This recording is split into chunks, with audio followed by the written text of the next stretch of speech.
Salut Vatosokos, j'espère que tout le monde se porte bien. On se retrouve à nouveau pour une nouvelle vidéo débrief à chaud de PSG Reims. Et Reims nous a bien rincé parce que encore un match franchement où je reste dubitatif parce que un match où on n'a pas vraiment montré notre talent, notre force, notre pouvoir sur une équipe de Reims qui était largement prenable, hein, même s'ils ont fait leur match et ils ont tout mon respect. Mais nous, on aurait pu faire beaucoup mieux. Moi, ce que je comprends pas, c'est que dès qu'on mène au score, on s'arrête de jouer. Voilà.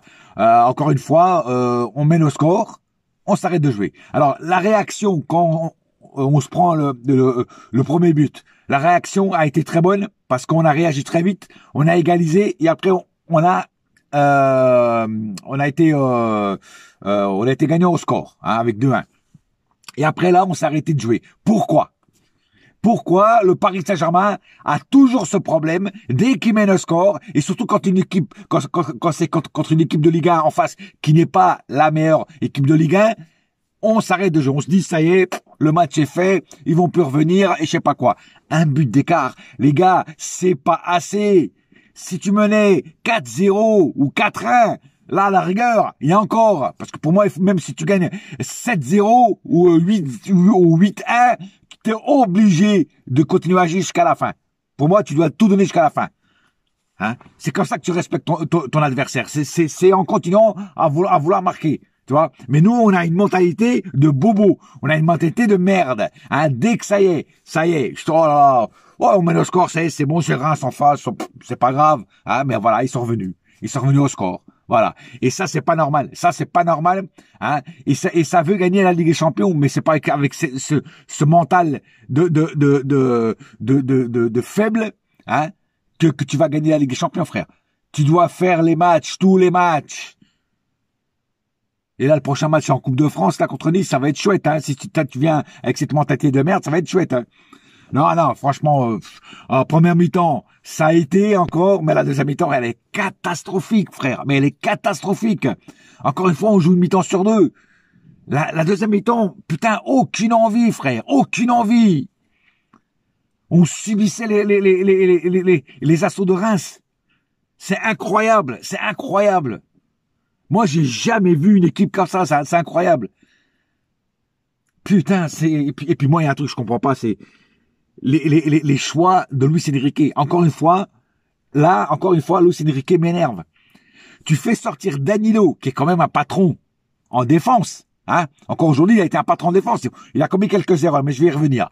Mais, tu sors Danilo et tu laisses des joueurs comme Solaire sur le terrain, frère. Non, mais moi je comprends pas. Moi je comprends pas moi je comprends pas ça. Je comprends pas ces choix-là, ces choix tactiques. Il y a des fois je comprends pas Luis Enrique. Je te jure, peut-être parce que je suis pas coach. C'est peut-être ça. Peut-être qu'il faut être coach pour comprendre les choix d'un coach. Je sais pas. Mais moi franchement, sortir un mec qui est le patron en défense et qui est en plus capitaine. Et tu le fais sortir pour faire entrer Nuno Mendes et tu laisses Solaire qui n'est que l'ombre de lui-même. Pour moi, c'est même pas un joueur de football. Pour moi, je préférais qu'il aille jouer au ping-pong. Il serait meilleur au ping-pong qu'au foot. Tu vois ce que je veux dire? Enfin bref, bon, demi-temps lamentable, surtout la deuxième. On sort avec un pauvre match nul de 2-2. On se prend un point. Bon, heureusement que hier notre dauphin a perdu. On se prend un point, donc on est à 10 points. On était à 9, on est à 10 points du deuxième. Donc voilà, on continue grâce aux défaites des autres, on continue à être loin devant, mais moi ce que je vois, ce que j'ai vu aujourd'hui, ça m'a pas plu du tout. Il va falloir qu'on se sorte les doigts du huc pour faire mieux que ça, parce que si tu fais pas mieux que ça, au prochain tour de la Ligue des Champions, tu te fais sortir. Hein. Après, on sait pas contre qui on va tomber, mais les prochains, c'est tous des bons. Hein. Donc, enfin bon, bref. Moi, quand je vois des matchs comme ça me révolte. Alors déjà, les matchs à 13h, c'est bidon. Hein. Et j'ai remarqué que les matchs à 13h, les PSG est toujours en difficulté, tu vois. Et ça s'arrange pas, quoi. Ça s'arrange pas. Enfin bref. On va passer on va passer aux statistiques du match. Alors 19 tirs du côté PSG, 8 du côté Reims, 6 du côté PSG, 6 tirs cadrés du côté PSG, 3 du côté Reims, 65% de possession du côté PSG et 35 du côté Reims, 599 passes du côté PSG, 332 du côté Reims, 86% de précision de passe du côté PSG, 78 du côté Reims, 10 fautes du côté PSG, 12 du côté Reims, 2 cartons jaunes des deux côtés, aucun carton rouge des deux côtés, 1 hors-jeu du côté PSG, 4 du côté Reims, 7 corners du côté PSG et 2 du côté Reims. Voilà, donc des statistiques légèrement en notre faveur, mais bon, comme je dis encore une fois, les statistiques sont en notre faveur, mais bon, on n'a pas su les foutre au fond, les occasions. Moi, ça me fait rigoler, quoi. Voilà. Après, tu fais rentrer des joueurs comme Mbappé, tout ça à la fin, enfin à 20 minutes de la fin, mais bon, je vais y revenir aussi là-dessus. Enfin bref, moi je trouve que le PSG n'est pas sérieux sur certains matchs, et quand on a trop de points d'avance, tu vois, si on serait comme une certaine année avec seulement 2 points d'avance, tu vois, là, ce match-là, on aurait sorti un grand match parce qu'il nous fallait des points. Mais comme on a une avance, un truc de malade, voilà, les joueurs se la coulent douce, quoi. Il y a qu'en France que je vois ça. Moi, je vois pas ça dans les autres championnats, quoi. Il y a qu'en France que tu vois ça, voilà. En France, et surtout, il y a qu'au PSG que tu vois ça, quoi. Voilà. Enfin, bref, on va poursuivre, hein. Donc, on va passer au cas par cas. Alors, la compo, quand j'ai vu la compo, j'étais plutôt content, plutôt satisfait de la compo, à part Solaire. Et j'étais content de revoir Navas, même, justement, et là, je vais y revenir.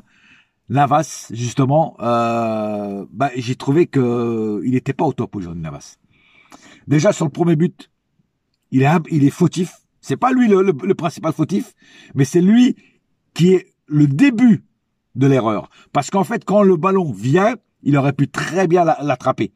Hein, il aurait pu très bien le prendre à la main parce que le ballon est frappé par un joueur adverse. Donc il aurait pu très bien le prendre à la main. Je ne sais pas pourquoi il l'a laissé à Hakimi. Je ne sais pas pourquoi. Voilà.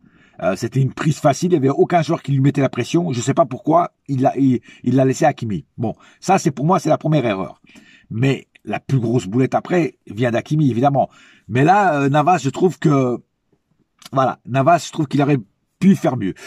Après, voilà, on n'a pas eu un grand Navas. Je vous dis franchement, content de le voir sur le terrain, mais on n'a pas eu un grand Navas. Alors, je vais pas l'allumer parce que, comme il joue pas souvent, il est en manque de jeu, manque de temps de jeu, tu vois, voilà. Mais, et puis n'oublions pas qu'il est il a quand même déjà un âge avancé, hein. Il a 34, je crois, ou 35, je sais plus. Voilà, donc je vais pas trop l'allumer. Mais c'est vrai qu'on n'a pas vu un grand Navas ce soir, quoi. Voilà, enfin, ce soir, cet après-midi. Voilà.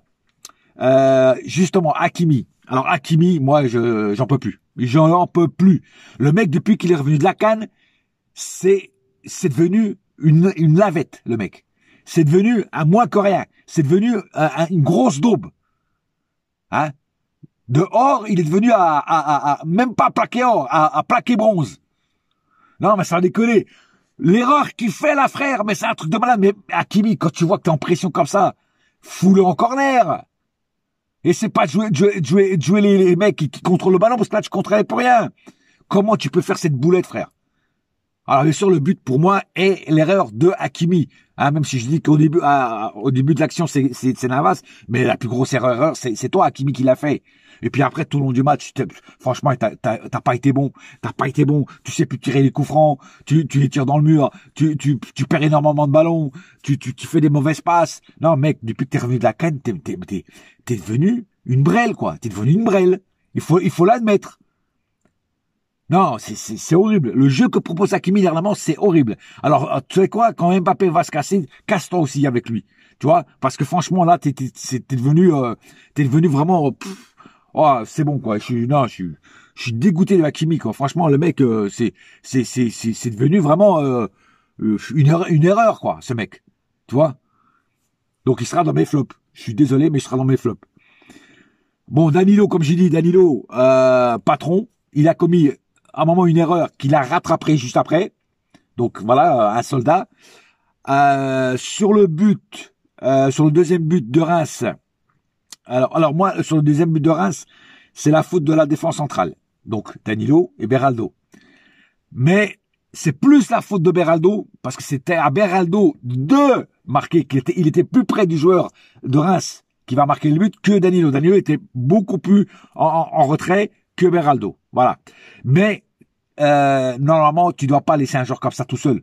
Le mec, il est tout seul au milieu comme ça.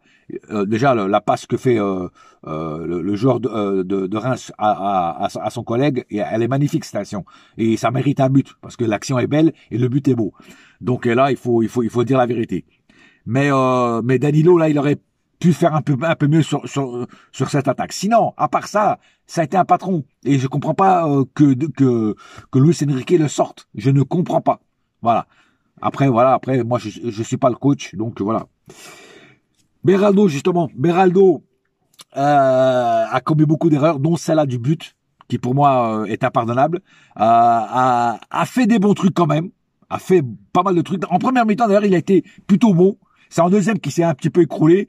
Il perdait beaucoup de ballons, il perdait, voilà. Et puis cette erreur avec pour le but, pour moi, c'est impardonnable. Et voilà, Beraldo aujourd'hui un peu montagne russe, quoi. Voilà. Et donc, est-ce que je dois le mettre dans les flops?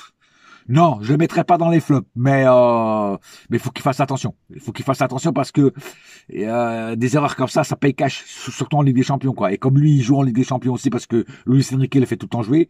D'ailleurs, je comprends pas ce choix de le faire toujours jouer, lui. Mais bon, c'est comme ça. Parce que il aurait pu très bien mettre Hernandez au milieu, parce que Hernandez c'est un défenseur central à la base, et mettre Nuno Mendes sur le côté gauche qui a pas beaucoup de temps de jeu depuis qu'il est revenu de blessure. Donc il aurait pu mettre titulaire Nuno Mendes, Hernandez à la place de Beraldo, Danilo, et de l'autre côté Hakimi. Voilà. Mais voilà. D'ailleurs Hakimi, pour moi, il aurait pas dû jouer aujourd'hui. Vu que Mbappé, tout ça, tous les autres étaient sur le banc, Hakimi aurait dû être sur le banc, il aurait dû foutre Mukwele. Voilà, qui joue pas souvent non plus. Voilà. Mais bon, c'est comme ça. Hernandez a plutôt fait son match. Voilà, Hernandez a plutôt fait son match comme d'hab. Il a pas fait un énorme match non plus, tu vois. Mais avec Danilo, c'est peut-être les deux meilleurs en défense, c'est eux. Voilà. Moi, Hernandez, je te dis franchement, il me déçoit rarement. Il me déçoit rarement, Hernandez.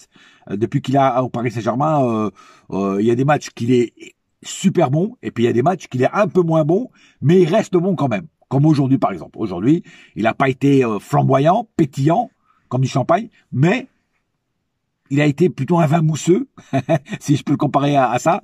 Mais il a fait son match, voilà, il commet pas d'erreur. Voilà, et je trouve toujours assez bon dans l'ensemble les matchs que fait Hernandez. Ugarte.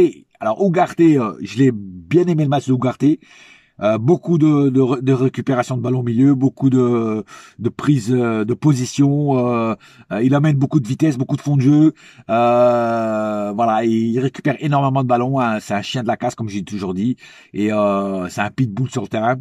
Et j'ai plutôt aimé les prestations de Ugarte, qui a plutôt qui a bougé son cul, hein, qui a bougé son fessier, et qui a fait le taf qu'on lui demande, c'est-à-dire récupérer le ballon, aller tacler les joueurs adverses pour lui piquer la balle, et c'est ce qu'il a fait tout le long du match. Voilà. Zahir Emery, pareil, Zahir Emery assez guerrier sur le terrain, hein. C'est un petit, bon d'ailleurs en plus c'était son anniversaire, hein, d'ailleurs joyeux anniversaire, hein, Emery, et il a fait son match. Voilà, il a fait son match comme d'habitude, des prises de balles, il amène de la vitesse aussi au milieu. Voilà, non, c'est Zahir Emery, pareil, rarement déçu du gamin, et il y a de temps en temps il fait un petit peu, il y a des matchs où il est un peu moins bon, il passe à côté de ses matchs, mais aujourd'hui il a plutôt été correct, on va dire ça comme ça. Voilà. Et en plus c'est son anniversaire, je vais pas trop l'allumer sur ces petites erreurs qu'il a fait. Voilà. Bon. Solaire. Putain, mais faut vraiment que tu changes de nom, toi, parce que t'es tout sauf Solaire, toi. Sans déconner, c'est. Moi, je sais même plus quoi dire sur ce mec-là, quoi. C'est un monument de flop, ce mec. C'est un monument de flop. Le mec, il ne sert strictement à rien. Quand Soler est sur le terrain, les autres sont par terre. Parce que les joueurs jouent à 10. L'équipe joue à 10, frère. Il ne sert strictement à rien, ce mec. Et je sais même pas pourquoi Luis Enrique continue à le faire jouer. Et continue à le mettre titulaire. Le mec, il est naze et il a joué, il est titulaire du début à la fin.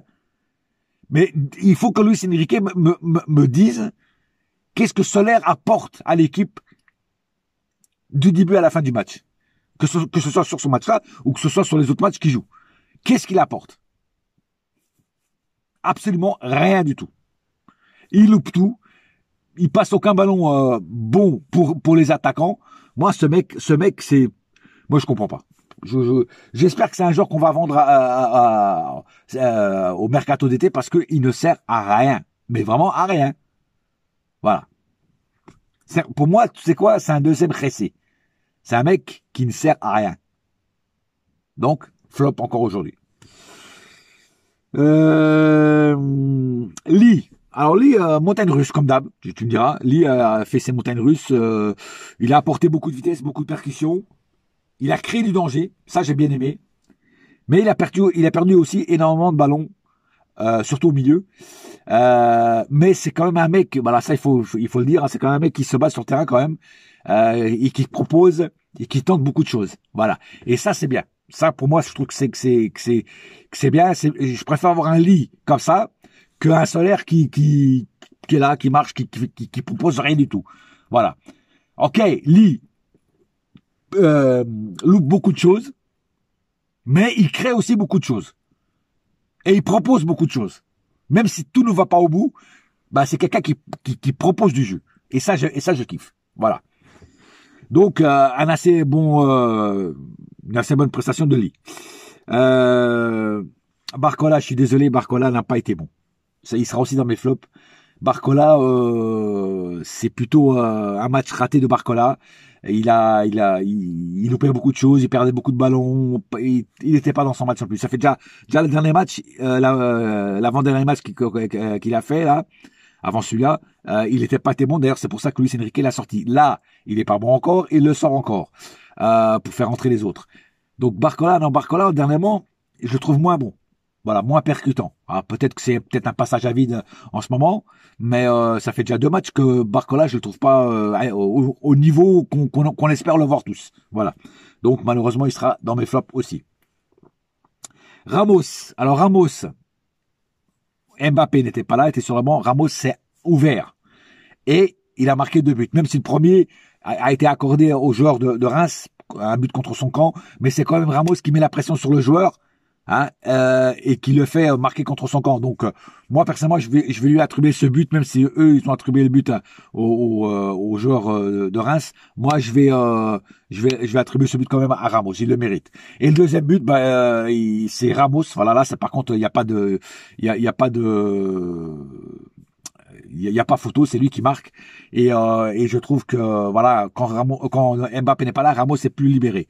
Mais pour qu'il marque plus de buts, il faut aussi que les autres lui passent plus de ballons. Voilà. Donc, voilà, il faut une équipe qui joue en équipe. Voilà. Et si t'as pas beaucoup, si les milieux ne passent pas beaucoup de ballons à Ramos, Ramos ne peut pas marquer beaucoup de buts. Ramos, c'est un Cavani. C'est un mec c'est un renard de surface, c'est un mec qui est fort dans les 15-20 mètres. Tu vois, devant le but. C'est pas un mec qui va aller, tu vois, chercher ceci, chercher cela, tu vois. Même s'il fait, et ça je l'avoue, c'est que le mec il fait des replis défensifs énormes, le mec. Hein. Mais voilà. Mais moi j'ai quand même trouvé une bonne prestation de Ramos jusqu'à sa sortie, surtout en première mi-temps. En deuxième, il a été un petit peu moins bon. On le voyait un peu moins, mais en première, j'ai trouvé plutôt bon. Voilà. La rentrée de Mbappé, bien sûr, a apporté beaucoup de plus. Mbappé a créé en 20 minutes, a créé beaucoup plus de danger que tous les autres joueurs tout le long du match. Donc Mbappé a plutôt fait une bonne rentrée.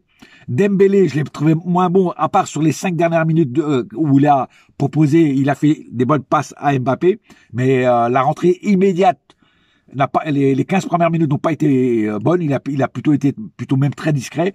C'est les 5 dernières minutes, tu vois, que Dembélé s'est réveillé. Voilà. Je crois que j'ai rien oublié. Hein, Colomboigny. Colomboigny n'a rien apporté, donc zéro pointé. Et puis c'est tout. Voilà. Donc voilà, je pense avoir oublié personne. Voilà, un match pas terrible pour un dimanche après-midi. Et puis bon, on espère voir mieux mercredi soir contre Nice en Coupe de France, parce que là, ça passe ou ça casse. Hein. Ou tu gagnes et tu continues en Coupe de France, ou tu perds et tu t'en vas, et tu prends tes valises et tu t'en vas. Hein. Voilà. Sur ce, j'ai pas pu salir sur ce match. En attendant, un seul cœur, un seul club, c'est Paris ma gueule. Yes, my friend. Et la saga continue quand même, vu qu'on a quand même 10 points d'avance. Allez, bouya!